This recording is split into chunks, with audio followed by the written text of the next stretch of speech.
Welcome back, everyone, to another episode of Blind Boys Politics. Nicholas Rod, Chris Baker here with you on this Monday morning news episode. Chris, how are we starting off this week as far as the weather is concerned? In Los Angeles, California, it is sunny and 88. In Houston, Texas, it is raining and 94. Chicago, Illinois, it is partly cloudy, 76. And in New York City, it is raining, 72. More rain. Does it never end? It's good for the grass. Yeah, I honestly, I think you've reported rain for New York City for the past, it feels like the past 3 or 4 episodes in a row now. So should I say it's good for the blacktop? Yeah. Good for the buildings. It helps them grow. Yes. You know, that's the only positive I can find with rain is it's good for the grass. Yeah, because you're just stuck on landscaper mode 24/7. Hey, don't knock it till you try it. Yeah, I mean, I don't know. It's so peaceful sometimes. Oh yeah, and we talked about that recently too. Like it's an escape. It's an escape from everything. I can't wait until, we're living together and I get you into landscaping and you will be distracted from everything besides that because you will be so focused like I am on the finished product. Why do I hear like typical like TV trance music while birds are singing in the background type distracted like I've got the cringiest images in my head. I'm telling you, Nick, like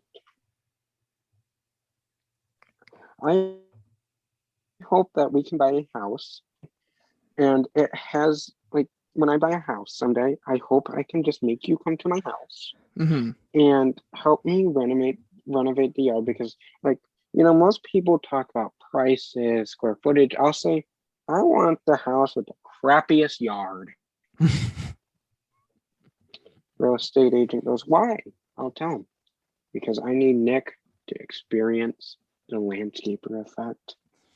Don't ask questions until you experience the landscaping effect yourself, Miss Real Estate Lady.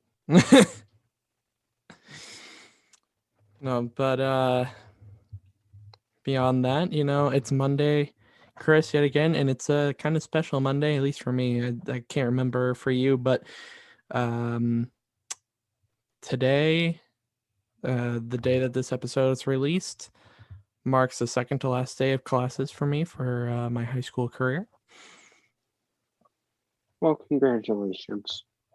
So I'm very excited. How nervous, though? Are you excited or are you nervous?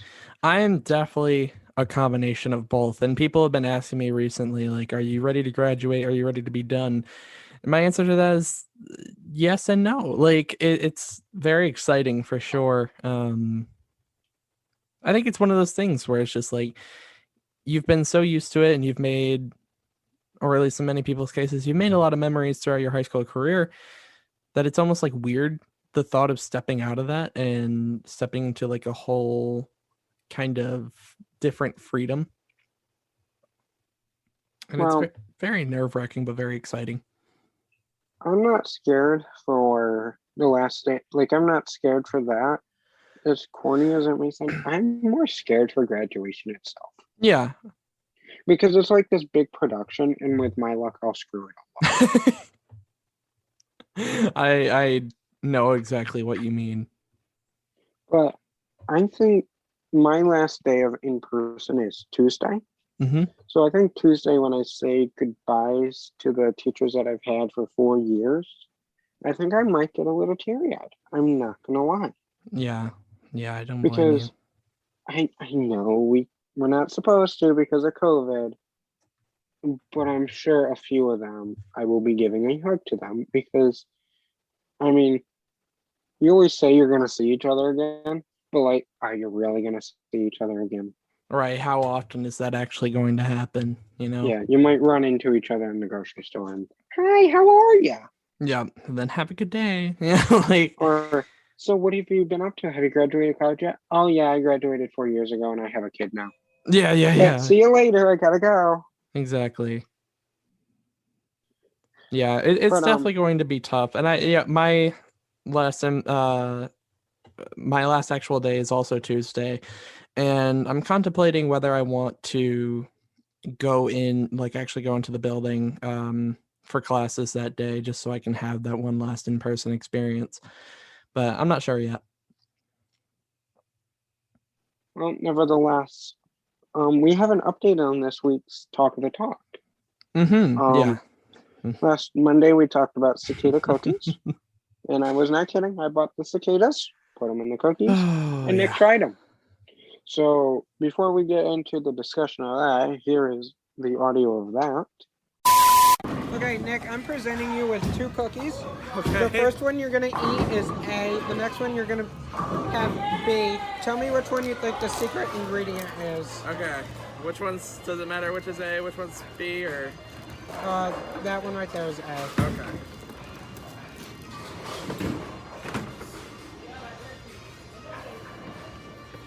Okay, grab the next cookie. Dude, this is so messed up, bro. What's in the cookie, bro? What's in the cookie? Here, you should try them too. Dude, what is this? The lighter one is, that's A, the other one's B. Before I tell you what the ingredient is, let Kamar try both. Kind of dry. But it's not bad. B. Definitely better. Which one do you think's better, Nick? Definitely B. What do you think?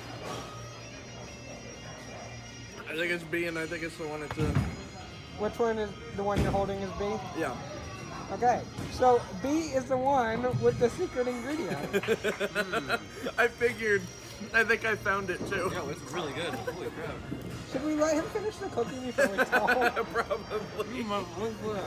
Bro, Tell him what's in it. tell me what's in it, bro. Cicadas. What? Are you serious? So Nick actually thought the cookie with the cicada in it tasted the best. Yeah. Yeah. And you know, it was one of those things where it just wasn't very noticeable. Now, I'll say too that chocolate obviously covers up a world of hurt with almost anything. But honestly, it's like it just wasn't even there. See, I'm glad I was able to actually convince you to try them. Like a team sport, I did try them too. They weren't bad. Yeah. I will say that my homemade cookie scratch recipe I think is better, but Nick doesn't think so. So, for his birthday next year, I'll make him cicada cookies. There you go. If I can get my hands on cicadas. I can't believe I'll ever say that sentence again. Oh, I have to order cicadas off Amazon tonight. But I'm glad you enjoyed them. I do have this, just say it again that the FDA did put out a warning. If you're allergic to seafood, do not try them. If you're a daredevil and you're not allergic to seafood, yeah, go for it. But if not, I would probably advise against it. Because myself, it took me a little while to even just put it in the dough. Yeah, it does seem like it would take a little work to actually do it. And then once it was in the machine, it made some noises. But nevertheless, so Nick, let's get into a COVID-19 update. Since you love your cicada cookies, you kick us off with the COVID-19 update. Love that correlation, but all right, yeah, let's jump right in. Washington State was the 13th state to reach 70% of residents who have received at least one dose of the COVID-19 vaccine. The daily average of new COVID-19 cases in the US is down 94% from January of this year. I'll repeat that again. It's down 94%. At this point, about 75% of senior citizens are fully vaccinated. And at this point, about 350 transit companies across the US are providing free rides to people to get vaccinated. So, keeping with the COVID-19 area, the first federal ruling in Houston, Texas on workplaces requiring the COVID-19 vaccine happened Over the weekend, Saturday, U.S. District Judge Lynn N. Hughes ruled that employers can require the vaccine of their employees. Hey guys, so just a bit of an editor's note. One line of what Chris was saying got cut out due to a bit of shoddy internet. So the line that got cut out was that Methodist Hospital in Houston, Texas, became the first hospital in the country to put a mandate in place for their employees to get vaccinated. Otherwise, everything should be all set, and enjoy the rest of the show. Out of the 26,000 employees, only 170 did not receive the vaccine. Out of the 170 employees, 117 filed the lawsuit against the hospital. Leading the lawsuit was Jennifer Bridge. She says that she shouldn't have to get the vaccine because it is experimental and unsafe. Saturday, the judge said, quote, "The claim is false and it is irrelevant," end quote. Hospitals around the country were paying attention to this case, and after the ruling was issued, the University of Pennsylvania, the University of Louisville, New York Presbyterian, and several major hospitals in the Washington, D.C. area all issued the same mandate. Bridges said that she expected this, but won't stop fighting, and has gotten over 9,000 signatures on Change.com and raised over $130,000 on GoFundMe. Methodists said that if they are not vaccinated by the 21st, they are fired. Dr. Anthony Fauci is urging more Americans to get the vaccine after a new, more dangerous variant was found originating in India. The variant is being called Delta and is currently the most dominant strain in the United Kingdom. Delta is believed to be more contagious and deadly. Delta is responsible for 6% of the new positive cases in the United States. The Biden administration is pushing for 70% of Americans to get at least one dose by July 4th. Only 51.7% have done so. The daily vaccination average is roughly 815,000. Switching focus away from COVID-19, we have some news about the Keystone Pipeline. On the first day in office, President Biden ended the Keystone Pipeline project, which had been revived and revised by former President Trump. The pipeline would have provided 35 million gallons of oil from Canada every day, and President Biden sided with the environmentalists and had the project shut down. Republicans and even some moderate Democrats opposed the decision from the Biden administration.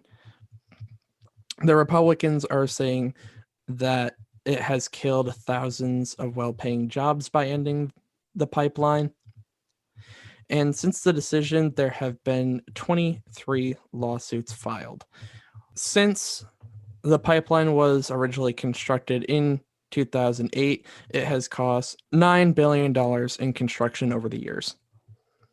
Former President Donald Trump's Department of Justice seized data of Democratic House members from 2017 until 2018 during the Russia investigation.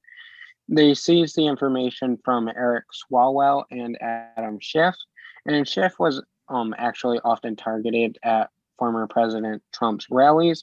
They were able to seize the data from Apple, and when Barr was the Attorney General, he continued the investigation. And when he was asked by former Senator Kamala Harris, he stumbled on the question, and we do have a piece of that audio here.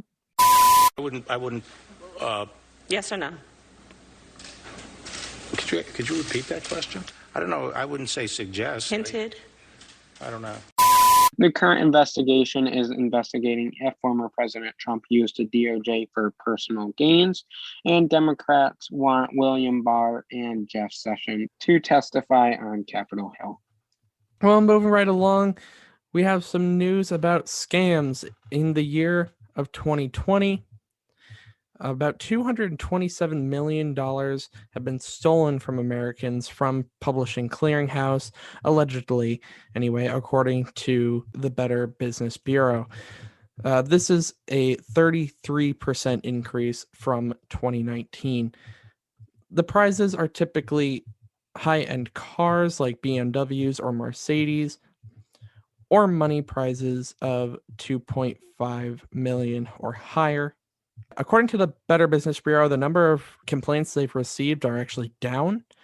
The scammers will talk to you every day to build trust, take careful notes on the victim's family, and try to isolate you from your friends and family. The scams will come from the mail, texts, or emails, and they make it look like it's coming from Publisher Clearinghouse. But if you read the emails carefully, there are spelling mistakes.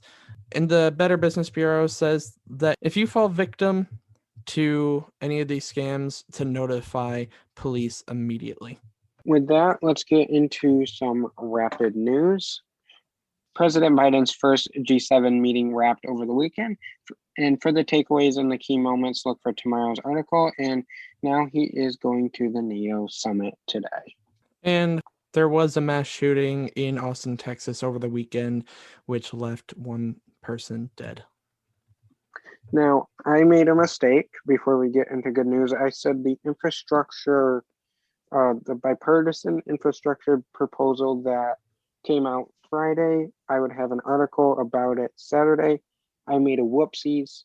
That article is not ready by Saturday, clearly, because it's not on Medium, but it will be ready for tomorrow. I do promise that. But let's get into some good news. All right, so for good news this morning, we have a high schooler really stepping up to try and help her classmates. So there was a student who just graduated and was planning to go to Harvard to study chemistry. And she had received a $40,000 scholarship from her high school, $10,000 a year, and it could be renewed for 4 years. Well, she decided when she got the award and she was giving her speech, she decided to decline the scholarship. And her wish was that the administration of her school would instead give the award to someone who was attending a community college. Because her mother, she had watched her mother at, I believe it was 39 years old, go to community college, and it really helped her and made a difference in her life. And so she believes that that money can really go to someone to help change their life as well. In her speech, she said, "I'm so very grateful for this, but I also know that I am not the one who needs this the most. And knowing my mom went to community college and how much that was helpful, I would be so very grateful if administration would consider giving the General Excellence Scholarship to someone who's going to community college. It is such a great honor, but I also know that I am not the most in need of it." Wow. I mean, that right there, just giving away $40,000 to someone that, in her view, is more in need of it, says more about her than honestly it says about the administration, in my opinion. I would imagine, obviously I don't know, but I would imagine she got the $40,000 for her academics. And for her to give away $40,000 to someone that's in community college and could really use it to change their life says a lot about her and how she's more, I don't know what I'm trying to say, but $40,000 can really go a long ways in someone's life, but even in their college career. Oh, absolutely. No doubt about that. That kind of scholarship going to someone who's going to community college is enormous. Just absolutely huge, and can completely change the pathway for that person that ends up receiving it.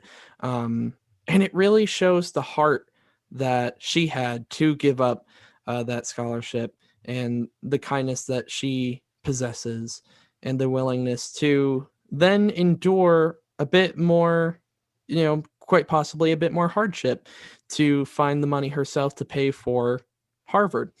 She said later on in a statement that she'd be willing to find other financial aid and try to work her way to other scholarships to try and pay for Harvard. But she really didn't, like she said in her speech, she really didn't feel like she was the one who deserved it the most. Well, everyone knows that college it's not cheap. No. And you and me know that firsthand right now. So for her, and I mean, we're not even going to Harvard. Right. So, I mean, that's just a great story. I don't know. That's just a unique story. It's not something you hear every day.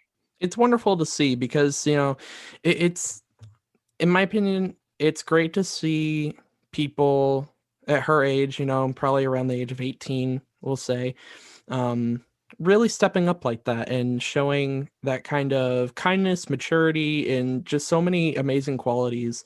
It's one of those moments where you're like, there are people that we can look towards to do great things in the future. Yeah, I agree 100% with you. That is the end of this Monday morning news episode. Make sure you follow us on the Blind Boys Politics Twitter account for the latest 24-hour breaking news so you are always in the know. Follow us on our personal accounts to see what we're up to. We will be back here Wednesday morning for a dumb law, and then, of course, Friday morning to wrap up your work week with the news of the week.